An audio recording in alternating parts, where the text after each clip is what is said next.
kasarangan ni mga dagwaya ug magtakilid lito lapid ug magatubang buhay abunda.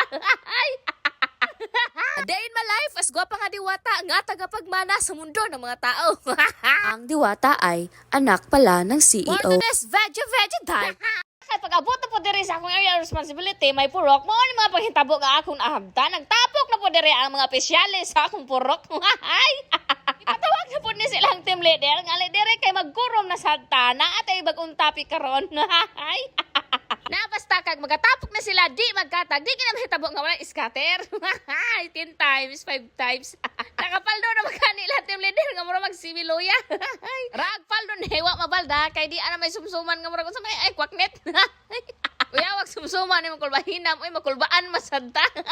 Porya mo yag di gid kasarangan ni mga dagwaya ug magtakilid lito lapid ug magatubang buhay abunda. Ay! Basta nga ko'y makarealize ninyo po to this video. Di kayo makasagag sa akong mga entrada. Ano naging kayo? Pula-pula na ginig mga hasang. Kaya ang pulang kabayo, nanas tunga-tunga na. Wala pagalimurot ang usadi. Ano po'y back up, di pa sa basta. Ang kulbahinang mga grupo kay with speaker. Kay nag-announcement sa ilang team leader, silang memorandum circular. Ipitaw sa ilang agenda for today, for tonight. Mag-mic yun, kay para maklaro. O niya, ang G&M Convenience Store. Laging handa para sa mga opisyalis diri sa akong purok. Manganta, bahalag yabag basta pinakurog-kurog.